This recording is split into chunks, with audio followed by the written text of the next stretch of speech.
유대인의 민담 가운데서 이런 이야기가 있습니다. 두 명의 친구가 있었는데 서로 마주보고 보석 가게를 하게 되었습니다. 처음에는 의기투합해서 서로 가게를 잘 경영하자라고 했지만, 그런데 이 가게가 서로 마주보고 있을 때 아무래도 경쟁심이 생기고, 또 상대방 가게 손님이 많이 가나, 우리 가게 손님이 많이 오나 신경 쓰고 볼 수밖에 없었겠지요. 세월이 점점 지나면서 이 두 친구는 좋았던 그 시절 다 지나가고 서로 시기심, 경쟁심에 묻히게 되었습니다. 자, 그러던 어느 날 이 두 사람에게 함께 있는 때 천사가 나타났습니다. 그리고는 천사가 뭐라고 이야기를 하느냐면, 누구든지 그대들에게 축복 주기를 원하는데, 당신들에게 큰 축복 주기를 원하는데 둘 중에 누구든지 먼저 큰 소원을 말하라. 그러면 그대로 다 이루어 주겠다. 그런데 그 다음 번째, 두 번째 사람에게는 첫 번째 사람에게 준 것의 2배를 주겠다라고 그런 이야기를 합니다. 그랬더니 이 두 친구가 서로 눈치를 보면서 서로 말을 안 하는 겁니다. 서로 마음속으로 네가 먼저 소원을 말해라, 네가 먼저 소원을 말해라, 막 그러다가 시간이 지나도 둘 다 입을 꾹 다물고 아무 소원 빌지 않는데, 견디다 못해서 드디어 한 친구가 드디어 입을 열고 천사에게 소원을 아뢰었습니다. 뭐라고 했느냐면 이렇게 했습니다. 좋다, 내가 먼저 말을 하마. 천사는 나의 한쪽 눈을 멀게 해 주십시오. 이 나머지 친구 어떻게 되었겠습니까? 여러분, 질투는 상대방을 아프게 만들고 또 결국에는 나도 파멸의 길로, 파괴의 길로 접어들게 만듭니다.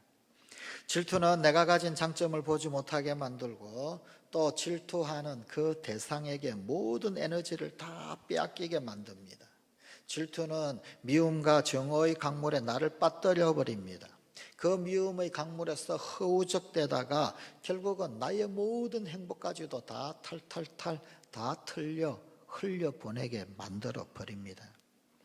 오늘 우리에게 주신 하나님의 말씀 가운데서는 이 질투, 이 시기에 빠져서 질투와 시기를 통제하지 못한 그 교만에 결국 이 큰 비극을 자초하게 되었던 에브라임 지파 사람들의 이야기가 나옵니다. 입다는 암몬과의 전쟁 가운데서 대승리를 했습니다. 그래서 명실상부 길라앗의 지도자로 인정을 받게 되었습니다. 그런데 문제는 에브라임 지파가 이 입다의 승리에 시기를 하게 되었다라는 점입니다. 이 에브라임의 시기와 질투에서 비롯하여서 터무니없는 말로 입다를 모욕을 합니다. 이러한 비난과 비방은 입다를 굴복시키고자 하는 그런 마음에서 비롯이 되었습니다. 왜냐하면 시기 혹은 질투 이런 것은 우월감 혹은 아니면 비교의식, 그리고는 명예욕에 사로잡혀서 내가 인정을 받아야 되는데 다른 그 누군가 혹은 상대방이 인정받는 것, 그것 못 견뎌서 일어나는 일이기 때문입니다. 일종의 적대적 감정이지요. 그게 시기고 그게 질투입니다. 사실 역사적으로 본다라고 한다면 이 에브라임 지파 사람들은 대단한 자부심을 가지고 있던 그런 사람들입니다. 이 에브라임 지파 사람들이 역사적으로 두드러지기 시작한 때는 그 옛날 창세기 시대 요셉 지파장, 이 족장 4명의 족장 가운데 마지막 족장이었던 애굽의 총리였던 요셉 시대, 그때로 거슬러 올라갑니다. 이 요셉에게는 므낫세와 에브라임이라고 하는 2명의 아들이 있었습니다. 그런데 가만히 보니까 이 아버지 야곱의 수한이 얼마 남지 않은 것 같습니다. 그래서 요셉은 자기의 2 아들 므낫세와 에브라임을 데리고 아버지 앞에 옵니다. 또 아버지는 야곱은 손주들을 보면서 얼마 남지 않은 생에 마음껏 축복해야 되겠다라고 하면서 축복을 해주려고 그럽니다. 장자가 므낫세고 차자가 에브라임인데 요셉이 아버지 야곱 앞에 이 손주들을 데리고 가는데 아버지의 오른쪽 손에 장자인 므낫세가 그리고 왼쪽 손편으로 차자인 에브라임이 그렇게 나아가도록 또 그렇게 안수를 받도록 잘 데리고 왔습니다. 그런데 아버지 야곱이 손주를 향하여서 축복을 하는데 손을 X자로 어긋 맞추어서 오른손으로 에브라임의 머리에 그리고 왼손으로 므낫세의 머리에 그렇게 축복을 하는 것 아닙니까? 그랬더니 요셉이 아버지 그게 아닙니다. 제가 애들 제대로 잘 데려왔습니다. 손을 곧바로 뻗으셔서 장자와 차자에게 그렇게 축복을 해주면 됩니다. 그러니까 야곱이 나도 안다, 알고 이러는 것이다 라고 그러면서 그대로 X자로 어긋 맞추어서 오른손으로 에브라임을 왼손으로 장자인 므낫세를 축복을 합니다. 그로부터 이 므낫세와 에브라임 가운데 둘째인 에브라임이 장자권을 가져가게 되는 그런 일이 일어나게 되었습니다. 자, 이 일 이후 그 야곱의 이 가문 가운데 자랑거리였던 요셉, 심지어 애굽의 영웅이었던 그 요셉 가문의 장자의 복을 이 둘째인 에브라임이 가져가게 되는 것이었습니다. 자, 그때부터 에브라임은 최고의 지파다라고 하는 그런 자부심이 있었고 긍지가 있었습니다. 더더군다나 가나안 정복의 영웅이었던 요수아, 이 요수아가 또한 바로 이 에브라임 지파이기도 합니다. 또 에브라임 지파는 각종 전쟁 가운데서 두각을 나타내는 그런 지파이기도 했습니다. 그러니 에브라임이다라고 그러면 대단한 자부심이 있었고 긍지가 있었습니다. 그런데 이 이름도 잘 알려지지 않은 입다, 첩의 자식인지 누구의 자식인지 잘 알지도 못하는 입다. 그런데 이 입다가 므낫세 지파 출신인 거예요. 므낫세에서 아주 덮보잡인 입다라고 하는 사람이 나타나가지고는 암몬을 쳐부수고 그리고는 사사가 되었다고 그러고 길랏 전체 땅을 다스리게 되었다고 그러고 그런 소식이 들려오는 겁니다. 그러니 이 에브라임 지파가 가만히 있을 수가 없었습니다. 결국 이 에브라임은 시기심으로 시비를 걸었습니다. 그런데 사실 이런 에브라임의 반응은 이번이 첫 번이 아닙니다. 사사 기드온 때도 마찬가지였습니다. 공교롭게도 이 기드온 역시 므낫세 지파였거든요. 이 기드온이 미디안을 쳐부수고 그리고는 이스라엘로 하여금 구원을 얻게 만들었을 때 그때도 이 에브라임 지파는 가만히 있지 않았습니다. 기드온에게 나와서 시비를 걸곤 했었지요. 그런데 그 버릇 못 주고 또 똑같이 입다에게 나와가지고는 또 시비를 거는 겁니다. 이 에브라임 사람들은 긍지나 어떤 자존감의 차원을 뛰어넘어서 그야말로 대단히 교만했던 그런 고질병이 있는 그런 사람들이었더라라는 것입니다. 오늘 본문이 있는 이 사사 입다, 이 입다의 이야기는 사실은 그 이전에 나오는 사사들의 이야기하고 참 여러모로 다른 이야기들이 꽤 많습니다. 패턴이 참 많이 다릅니다. 이전의 사사들은 하나님의 영이 임하여서 사사가 되었습니다. 그런데 이 입다는 사실은 사람들이 백성의 장로들이 먼저 찾아가서 그들의 군대 장관으로 이 입다를 세웁니다. 사람들에 의해서 지도자로 세워졌던 인물이 바로 이 입다입니다. 물론 암몬과의 전쟁을 앞두고는 하나님의 영이 입다에게 임했습니다만 그러나 그 이전에 먼저 사람들에 의해서 지도자로 세워졌던 그 이전의 사사는 여호와의 영이 임하여서 사사로 세워졌는데 이 입다는 먼저 사람들에 의하여 장로들에 의하여 세워졌던 그런 지도자였었습니다. 참 다른 패턴이지요.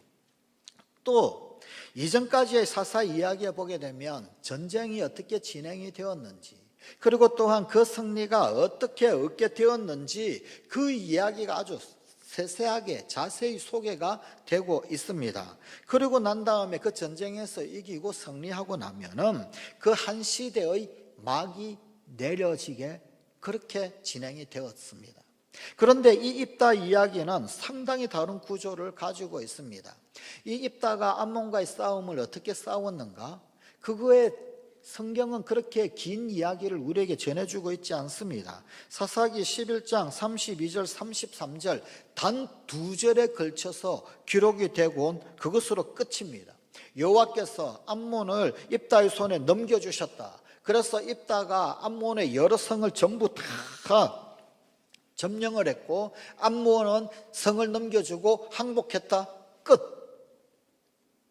이게 싸움에 대한 암몬과 입다의 전쟁에 대한 기록 전부입니다.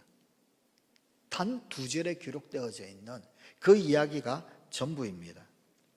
그 대신 이 입다 이야기는 오히려 전쟁 이후의 이야기를 훨씬 더 자세하게 그리고 길게 기록을 하고 있습니다. 딸에게 행했던 그 안타까운 서원에 관한 이야기, 또 오늘 본문 말씀과 같은 에브라임과의 내전에 관한 이야기를 훨씬 더 자세하게 기록을 하고 있습니다. 특히 동족 에브라임 지파와의 이 싸움 이야기는 이 싸움이 어떻게 시작이 되었나, 어떻게 진행이 되었나, 그리고 이 싸움의 마무리가 어떻게 되었나 자세하게 기록을 하고 우리에게 보여주고 있습니다.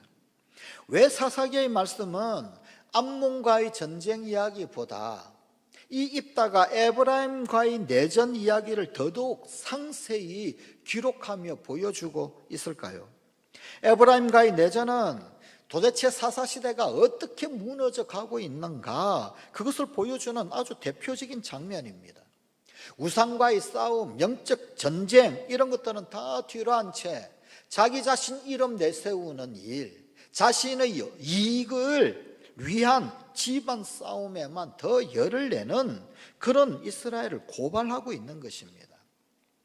시기심으로 시작된 이 갈등은 에브라임이 먼저 시비를 걸면서 시작이 되었습니다. 오늘 본문 1절입니다. 암몬 자손과 싸우러 건너갈 때 어찌하여 우리를 불러 너와 함께 가게 하지 않았느냐? 암몬과 싸우는데 감히 우리 에브라임 지파를 빼놓고 너네끼리만 싸워? 시비를 붙였습니다. 이 암몬과의 싸움에 참여하지 못하게 된 그 에브라임, 책임을 입다에게 은근슬쩍 떠넘깁니다. 그러면서 뭐라고 협박을 하느냐면 너와 내 집을 불사르겠다 협박을 합니다. 이 말은 입다 개인에게는 부모 형제로부터 도망하여서 타양살이했던, 아니 도망이 아니라 내쫓겨서 어쩔 수 없이 돕당해서 잡류들과 어울려 살아야 했던 그 입다, 그의 상처를 건드리는 그런 말이기도 했습니다. 그가 이제 겨우 이 길라 땅의 터전을 마련을 했고 이제 좀 평화롭게 살아가려 하는데, 그런데 그 터전을 짓밟아 버리겠다는 겁니다. 가족을 무시를 해버리고 부모를 무시를 해버리고 같이 있는 동료들을 전부 다 아주 무시를 해버리고 짓밟아 버리겠다는 협박이었습니다. 모욕적인 그런 언사죠. 뿐만 아니라 입다가 속한 이 족속까지, 너뿐만 아니라 길라 땅에 있는 그 사람들까지도 전부 다 멸하겠다라고 하는, 입다에게는 상당히 거북하게 들리는 그런 표현일 뿐만 아니라 자극적인 그런 표현이었습니다. 이러한 점에서 볼 때 이 에브라임은 시기심으로 지파 간의 갈등을 초래를 했고, 또 어쩌면 스스로가 심판자가 되겠다라고 하는 오만한 생각에 사로잡혀 있었는지 모릅니다. 이러한 모습은 이 에브라임이 얼마나 교만했는가, 이 에브라임이 얼마나 타락했는가, 그것을 단편적으로 보여줍니다. 어떤 공동체나 혹은 조직에서 아주 위급한 일이 생겼습니다. 그래서 힘을 모아서 이 위급한 일을 타개해야 되는데 SOS를 쳤습니다. 도와달라, 절실한 마음으로 도움을 요청을 했습니다. 그런데 묵묵부답으로 있었습니다. 그리고 난 다음에 해결이 다 되고 나니까 그 다음에 짠 하고 나타나서는 일을 잘못 처리를 했니, 잘했니, 못했니 비판하고, 그리고는 또 뭐 비난하고 그런다면 그 마음이 어떻겠습니까? 입다는 암몬과의 전쟁을 앞두고 정말 간절하게 도움을 청했습니다.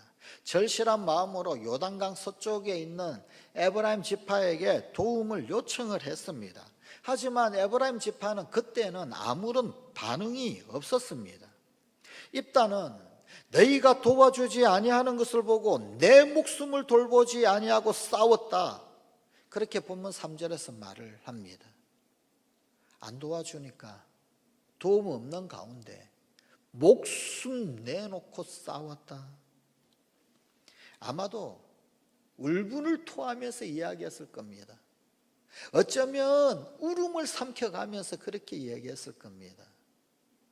우리는 죽을 곱이 다 했다는 겁니다. 절실히 도움을 요청했을 때 너네들 나타나지도 않았는데, 그래서 우리는 죽을 각오하고 겨우겨우 그렇게 싸웠다. 심리학자들은 이 목숨 걸었다, 이 표현, 목숨을 돌보지 아니했다라고 하는 이 표현, 어쩌면은 입다의 그의 처지를 고스란히 드러내는 그런 고백이었을 것이다, 그렇게 유추를 하기도 합니다. 에브라임 지파가 이 입다의 불난집에 부채질을 한 격이라는 겁니다. 왜 불난집이었습니까?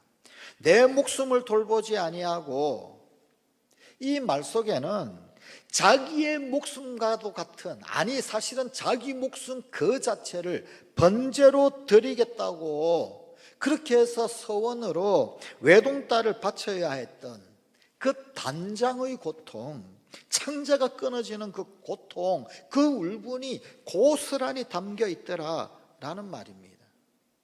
내 목숨은 그냥 내 목숨이 아니었습니다. 딸의 목숨이었고 창자가 끊어지는 그런 단장의 아픔이고 슬픔이었습니다. 상처난 곳을 건드려서는 안 됩니다.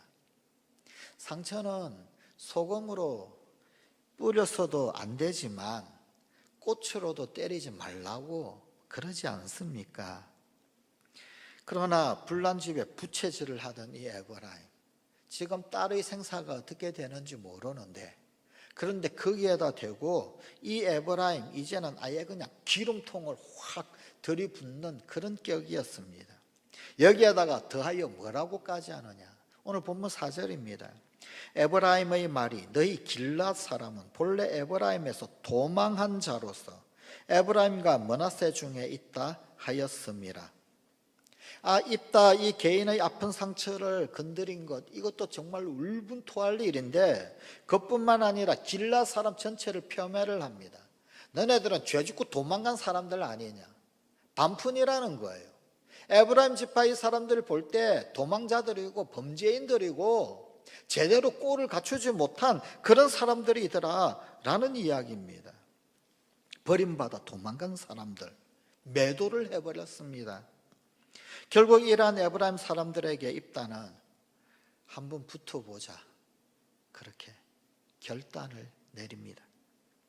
공동체 안에서 참 잔인한 말이 남의 상처를 건드리는 것입니다. 이러한 갈등의 심화는 결국 지파 간의 전쟁으로 이어졌습니다. 에브라임의 교만과 입다의 상처가 충돌을 합니다. 에브라임의 질투와 입다의 위기감이 부딪힙니다. 이것이 이스라엘 동족 상잔의 내전으로 이어집니다. 전쟁은 입다의 일방적인 승리였습니다. 그런데 이때 입다는 전쟁 사후 처리 문제를 놓고 고민을 합니다. 그 고민은 이런 것이었습니다. 이 에브라임 사람들을 형제로 생각을 하고 길앗 땅에서 그저 쫓아내는 그것으로 끝내야 하는가? 아니면 형제가 아니라 아예 원수로 생각하고 끝까지 따라가서 진멸해야 하는가? 이게 문제였습니다. 입다는 결론을 이렇게 내립니다. 에브라임은 원래는 형제였다. 원칙적으로 형제다. 그런데 요단강을 건너온 사람들, 그들은 하나님이 정해주신 경계를 넘어온 자들이다. 여호수아 이후에 이 정착했던 이스라엘 각 지파들은 각 지파의 경계가 있었지요. 율법에서도 그 지계를 옮기지 말라고 명하고 있습니다. 그런데 요단강 서쪽에 있어야 할 에브라임 지파 사람들, 그런데 그들이 요단강 동쪽으로 넘어와 가지고는 길앗 사람들을 다스리겠다고, 길앗 사람들을 간섭을 하겠다고 요단강 동쪽 길앗 땅으로 넘어 들어온 거지요. 경계를 넘어온 자들이다라는 겁니다. 즉 형제를 지배하겠다고 과욕을 부린 이 행동은 이방인들과 다름이 없는 악한 행동이다. 원수 같은 행동이다. 결국은 경계를 넘어온 이 에브라임 군대를 진멸하기로 합니다. 입다는 요단 나루트를 장악을 합니다. 그리고 숨어서 도망가는 이 에브라임 사람들을 샅샅이 다 찾아내어서 죽입니다. 자, 그런데 한 가지 문제가 있습니다. 입다와의 싸움은 민족이 다르고 외모도 다르고 말도 다르고, 그러니까 암몬인지 아니면은 이스라엘인지 표시가 다 납니다. 그런데 문제는 뭐냐면은 에브라임 사람은 아군과 적군 구분이 안 됩니다. 길앗 사람들의 옷을 입고 있으면 그러면은 길앗 사람과 똑같습니다. 구분이 안 되는 겁니다. 심지어 언어도 똑같지 않습니까? 생긴 것뿐만 아니라. 자, 그때 참모 중에 한 사람이 아주 기가 막힌 구분법을 이야기를 합니다. 같은 민족이지만 요단강 동쪽, 요단강 서쪽 오랫동안 떨어져 지내다 보니까 말이 조금 사투리가 다른 거예요. 발음이 약간 다른 겁니다. 그 이야기를 했습니다. 결국 이 입다는 에브라임 사람들이 쉬라고 하는 발음을 시라고 하는 발음으로 잘 못하는 것을 알고는 그걸 가지고 테스트를 했습니다. 이 요단강 나루에서 작은 시냇물이라고 하는 뜻의 쉿볼렛이라고 하는 발음을 시켜서 쉿볼렛이라 못하고 쉿볼렛, 그러면은 이거는 에브라임 사람이다, 쉿볼렛 해봐, 이걸로 테스트를 한 겁니다. 에브라임 사람들이 못 모르고 쉿볼렛, 그래요, 야 죽여, 이렇게 된 거죠. 자, 이렇게 이 지파 간의 전쟁으로 살육된 에브라임 사람이 42,000명이나 되었다라고 성경은 기록을 하고 있습니다. 42,000명. 여러분, 이 숫자가 어느 정도 되는 숫자인지 아십니까? 민수기 26장 37절에 의하게 되면은 모세 시대 때 광야에서 마지막 인구 조사를 합니다. 모압 땅에서 요단강 건너서 가나안 땅으로 들어가기 직전에 마지막 인구 조사를 합니다. 그 마지막 인구 조사할 때 그때 에브라임 지파, 그 당시 에브라임 지파 사람들 장정이 32,000명이었습니다. 그때 32,000명이라고 하는 장정의 숫자를 세웠는데, 지금 입다와 에브라임 사람들이 싸워서 에브라임 지파 사람들 장정 죽은 것이 42,000명이나 되었다라는 거예요. 거의 지파 하나가 몰살당할 정도 수준으로 그렇게 엄청난 동족 상잔의 비극이 되었다라는 것입니다. 이 사건을 보면서 야, 입다 잘 싸운다, 입다 멋지다, 이렇게 감상을 하면 안 됩니다. 성경의 의도를 제대로 파악을 하면서 읽어야 합니다. 이 싸움은 입다가 에브라임을 무찌른 사건이 아닙니다. 이 싸움은 하나님이 이스라엘을 치신 사건입니다. 이 싸움 과정에서 하나님의 임재가 한 번도 나타나지 않습니다. 사사기에서 사사가 나타나서 싸울 때는 늘 하나님의 임재가 있었습니다. 하다못해 이 입다가 암몬과 싸울 때, 그때도 싸우기 직전에 여호와의 영이 입다에게 임했었습니다. 하나님의 임재가 늘 있었단 말입니다. 그런데 길앗 사람과 에브라임 사람들 간의 이 싸움에서는 하나님의 임재가 전혀 단 한 번도 나타나지 않습니다. 뭘 이야기하실까요? 이 싸움은 하나님의 싸움이 아니라는 겁니다. 이 싸움은 하나님의 가슴 아리더라는 겁니다. 이 싸움은 하나님께서 가슴을 치면서 보고 계신 그런 싸움이었습니다. 이 어처구니 없는 사건을 일으킨 이 이스라엘을 보시면서 가슴을 치고 있는 하나님의 마음, 그 하나님의 마음을 볼 수 있어야 합니다. 이스라엘은 12지파로 나뉘어져 있었습니다만, 그러나 모두가 다 하나님의 백성, 한 가족, 한 배를 탄 사람들이었습니다. 누군가 위기에 부딪히면 함께 가서 도와주어야 합니다. 누군가 하나님의 도움으로 멋진 승리를 이룬 그런 지파가 있다라고 그러면 12지파 모두가 전부 다 함께 기뻐하고 잔치를 벌여야 합니다. 누군가의 약점을 발견하면 그 약점을 감싸 주어야지, 그 약점을 이용해서 다른 사람을 구분하고 죽이는 데 사용해서는 안 됩니다. 누구의 약점도 악한 목적으로 사용되어서는 안 됩니다. 약점으로 보이는 그 부분도 하나님께서 허락하셨기 때문입니다. 서로의 다른 점은 축복받아야 할 부분이지 비난받아야 할 부분이 아닙니다. 결국 이러한 살육으로 인하여서 이스라엘은 힘의 공백이 생기게 됩니다. 이 힘의 공백은 결국은 블레셋 사람에게 아주 좋은 기회를 제공하는 그런 계기가 되었습니다. 시기심은 갈등을 조장하게 합니다. 갈등은 싸움과 폭력으로 번지게 합니다. 시기와 갈등은 교만으로 나타나고, 교만은 필연적으로 패망으로 이어집니다. 독일에서 있었던 일이라고 합니다. 어떤 마을에 어릴 때부터 함께 육상을 했던 두 친구가 있었습니다. 정말 열심히 육상을 했습니다. 청년이 되었는데 한 친구는 세계 육상 선수권에서 금메달을 땄습니다. 다른 한 친구는 메달권에도 들지를 못했습니다. 금메달을 목에 달고 돌아온 친구, 마을에서 프레이드를 합니다. 온갖 언론의 관심, 그리고 또한 많은 시민들의 주목과 환영을 받았습니다. 고향 마을에는 금메달을 딴 이 친구의 동상을 세웠습니다. 그의 업적을 기리면서 온 국민이 기뻐 좋아하는데, 그런데 함께 운동을 해온 그 친구는 시기심에 견딜 수가 없었습니다. 어느 날 밤이었습니다.